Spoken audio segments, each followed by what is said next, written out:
నమస్తే రమగారు. నమస్తే జయ. రమగారు, సంకటహర చతుర్థి దీని యొక్క విశిష్టత, ఆ రోజు అసలు మనము ఆచరించాల్సిన విధి విధానాలు, ప్రత్యేకమైన పూజలు అందరూ చేసుకోవచ్చా? ఏంటి రమగారు అసలు? ప్రతిసారి మాట్లాడదాం జయ. మనం ఆ, ప్రతి సంవత్సరం వినాయక చవితి అప్పుడు ఇది చెప్తూ ఉంటాం. సంకటహర చతుర్థి హిందూ సాంప్రదాయం ప్రకారం నెలలో వచ్చే 2 చవితులని మనం వినాయక ఆరాధన చేయవచ్చు. ఓకే. ఈ చవితి ఆరాధన మనం ప్రత్యేకంగా ఎప్పుడు చేస్తాము? వినాయక చవితి చేసుకుంటాం. ఒక శుక్ల చవితి సంవత్సరంలో ఒక్కసారి వినాయక శుద్ధ చవితి నాడు, అది మన భాద్రపద శుద్ధ చవితి నాడు వినాయక వ్రతకల్పం చేసుకుంటాం. వినాయకుడి పుట్టినరోజని, ఆ రోజునే ఆయనకి గణాధిపత్యం లభించిందని, వాళ్ళు ఆయన్ని పూజిస్తే అన్ని విఘ్నాలు తొలగిపోతాయని గణాధ్యక్షుడని ఆయన్ని కొలుచుకుంటాం. అలాగే ప్రతి నెలా వచ్చేటువంటి కృష్ణ చవితి నాడు, బహుళ చవితి నాడు వినాయక ఆరాధన చేస్తే సమస్త విఘ్నాలు తొలగిపోతాయి అనేది ఒక ప్రత్యేకమైన నియమంగా చెప్తారు. ఓకే. ఈ నియమాన్ని మనకంటే ఎక్కువగా తమిళులు పాటించేవారు. వాళ్ళు ఎక్కువ పాటిస్తారు. మనకి జాతకంలో కేతు ప్రభావం ఎక్కువగా ఉన్నా, ఏ పనైనా మొదలుపెట్టి ఎప్పటికీ అవ్వకపోతున్నా, పిల్లలు చదువుల్లో వెనకపడుతున్నారనిపించిన, దీనికి మన ఇంట్లో ఉండాలి వ్రతము నియమము ఏం లేదు. పెద్దవాళ్ళు చెప్పిందే చెయ్యాలి, మన ఇంట్లో లేకపోతే చేయకూడదు అలాంటిది ఉండదు. సార్వజనీయమైన వ్యవహారం, ఎవరైనా చేసుకోవచ్చు. మనమే ప్రాబ్లమ్స్ లో ఇరుక్కుంటున్నాం. ఏ పనైనా మొదలు పెడితే అవటం లేదు, అన్ని అడ్డంకులే దానికి. ఓకే. వ్యాపారాలకి, చదువులకి, ఇంట్లో ఏదైనా వస్తువులు తరచుగా పాడైపోవటం, ఇది కూడా జ్ఞాపకం పెట్టుకోండి. మిక్సీ రిపేర్ చేయిస్తావు, వెట్ గ్రైండర్ పడుకుంటుంది. దానికి ఏదో చేయిస్తావు, వాషింగ్ మెషిన్ ప్రాబ్లం వస్తుంది, అది అయిపోయింది, సూయింగ్ మెషిన్ పడుకుంటుంది. ఇట్లా రిపేర్లు చేస్తూ ఉన్న వాళ్ళు ఉంటారు చూడు. నేను కూడా ఉన్నా ఆ లిస్ట్ లో. అవునండి. నేను ఒక రిపేర్ చేస్తే ఇంకోటి వస్తుంది. ఒకటి మొదలు పెడితే పాపం లిస్ట్ వస్తూనే ఉంటుంది. మా వాళ్ళు ఇంట్లో ఎక్కిరిస్తున్నారు, ఒకటి రిపేర్ చేయకుండా ఉంచుకుంటే అది ఒకటే ఉంటుంది నీకని.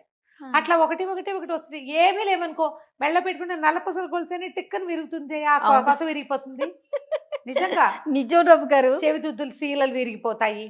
కొంతమంది జాతకాలు ఉంటాయి చూడండి, ఒక వరుసగా వస్తాయి, ఆగితే మళ్ళీ ఆగిపోతాయి. 2 సార్లు 2 బంగారపు వస్తువులు అయినాయి. ఓ వారం ఏమో ఒక 15 రోజుల్లో ఒక మొదటి ఫోర్ట్ నైట్ లో చెవిదుద్దు సీల బిళ్ళ విరిగి చేతిలోకి వచ్చింది, పొల్లేమో ఆ గొట్టంలో ఉండిపోయింది. ఇదేమిట్రా ఇలా అయింది, దీన్ని చేయించాలి అనుకుంటున్నా. సరిగ్గా 15 days తిరగగానే చిన్న గొలుసు ఒకటి పెట్టుకుంటాను నేను, హుక్ దగ్గర విరిగింది.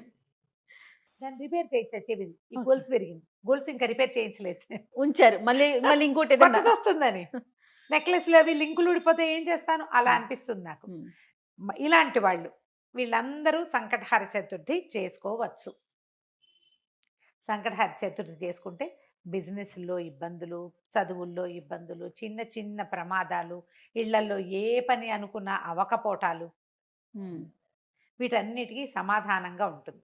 జాతకాల్లో అయితే మాత్రం కేతువు తాలూకు ప్రభావం ఉన్నప్పుడు, కేతువుతోటి ఇబ్బందులు పడుతున్నప్పుడు, గ్రహస్థితుల్లో కేతు ఉన్నప్పుడు కూడా మనం ఇది చేయమని చెప్తారు.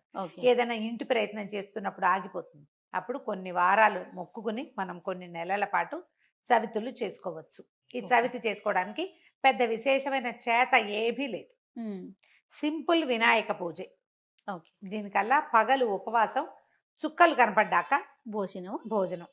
ఆ చుక్కలు కనపడ్డాక ఉండ్రాళ్ళు కుడుములు చేసి బియ్యపు రవ్వతోటి చేస్తాం కదా, అవో మీ ఇళ్లలో ఎలాంటి అలవాట్లు ఉంటే పాలతాకలే పెడతాం వినాయకుడికి అని మీకు అలవాటు అనుకో, పాలతాకలు పెట్టండి, మన అలవాటు ప్రకారం పెట్టుకోవచ్చు.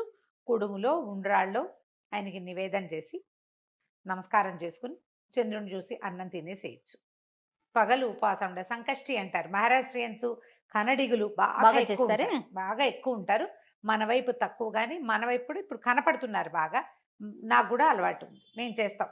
అంటే కమ్యూనిటీ వైజ్ గా చేస్తారా రమ్మగారు? అలా ఏం ఉండదమ్మా, అలా ఎవరైనా చేసి. ఇది ఓ పెద్ద పూజా హడావిడి ఏం లేదు కదా, అది ఏకాదశి లాగానే, కాకపోతే మనం వినాయకుడికి కొలుస్తాం. ఇది సంకటహర చతుర్థి. మనకి కష్టాలు ఇబ్బందులు ఉన్నప్పుడు రుణ విమోచన గణపతి స్తోత్రం అని ఒక ప్రత్యేక స్తోత్రం ఉంది.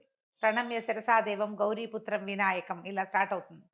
ఆ స్తోత్రం చదువుకోవచ్చు. అబ్బే అవేవి రావండి, సుముఖశ్రీగదంత్య కపిలో గజకర్ణికః మనకు వచ్చు కదా, అంతే. 12 నామాలు అవి చదువుకోండి. వినాయకుడికి కొంచెం గరిక, వాకిట్లో ఎక్కడైనా పెరళ్లలో ఉన్న బాల్కనీ కుండీల్లో ఉంటే గరికని పెక్కకుండా ఉంచుతా నేను, ఆ వినాయకుడికి పెట్టుకోవచ్చు అని చెప్పి, బుధవారం నాడు పెట్టచ్చులే అని ఆ 2 గరిక పోచలు వినాయకుడికి సమర్పించడం, ఉండ్రాళ్ళు సమర్పించి నమస్కారం చేసుకోండి. ఇది చాలా మంచిది. మరి పసుపుతోటి వినాయకుడిని చెయ్యాలి, అదేదో సిద్ధాంతంగా చెయ్యొద్దమ్మా. ఎంత సింపుల్గా అయినా చేసుకోవచ్చు. సాయంకాలం సమీపంలో ఉన్న ఏ దేవాలయంలోనే గణపతి చతుర్థులు చేస్తారు. అన్ని చోట్ల వినాయక ప్రతిష్ఠ ఉన్న ప్రతి చోట సంకటహర చతుర్థి పూజ చేస్తారు. వెళ్ళి గుళ్ళో పూజ చేయించుకోండి, హాయిగా ఇంటికి వచ్చి భోజనం చేయండి. అంతే. కుడుములు ఏమైనా వండి మీ గుళ్ళో వాళ్ళు ఒప్పుకుంటే, ఆ దేవాలయం పద్ధతిని బట్టి కదా, ఒప్పుకుంటే మీరే కుడుములు తీసుకెళ్ళి స్వామివారికి అక్కడ నివేదన చేసి అందరికీ ప్రసాదం పంచిపెట్టండి.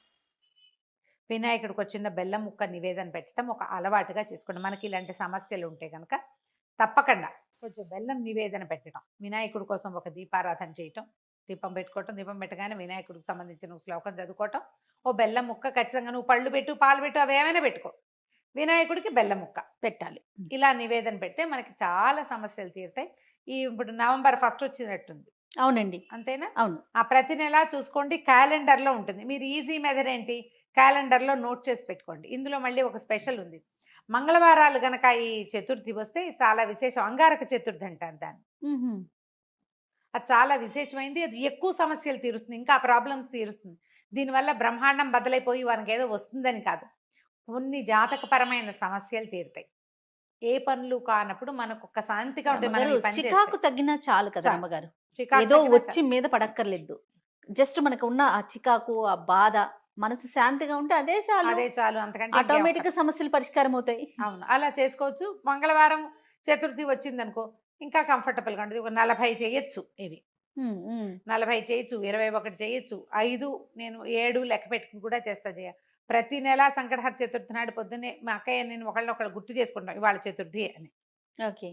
జ్ఞాపకం చేసుకుని మా ఇద్దరికి అలవాటు ఉంది. నాకు కొంచెం వినాయక ఇవి కూడా ఎక్కువ కదా, ఎక్కువ శ్లోకాలు చదువుకుంటాను. నేను చిన్నప్పుడు చదువుకున్న తొండమున ఏకదంతమును కూడా చదువుతారు రోజు నేను.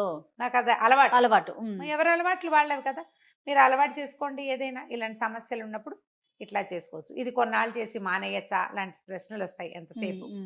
కొన్ని వారాలు నియమంగా పెట్టుకోండి, కొన్ని నెలలు, ప్రతి నెల సంకటహర చతుర్థి చేయాలి. 2 సార్లు సంవత్సరం 2 సార్లు వస్తుంది కదా, మీరు కృష్ణ చతుర్థి మామూలు చతుర్థి కూడా చేసుకోవచ్చు. లేదా నేను సంకష్టే చేస్తాను అంటే కనుక సంకష్టులు మాత్రమే చేసుకోవచ్చు, సంకటహర చతుర్థి మాత్రమే చేసుకోవచ్చు. ప్రతి నెల చేస్తే ఇప్పుడు సంవత్సరం చేద్దామని మొక్కున్నాం అనుకోండి, 12 అవుతాయి. ఒకవేళ మధ్యలో ఒక నెల పీరియడ్ వచ్చింది, ఆడవాళ్ళకి సమస్యలు వస్తాయి, ఇంకోసారి మళ్ళీ మొదలు పెట్టక్కర్లేదమ్మా, కంటిన్యూ చేసుకోవచ్చు. దీనికి మీరు ఈజీ మెథడ్ ఏంటంటే, ఇప్పుడు స్మార్ట్ ఫోన్లు వచ్చినాయి కాబట్టి స్మార్ట్ ఫోన్లో చూసుకుని పెట్టుకోండి డేట్లు.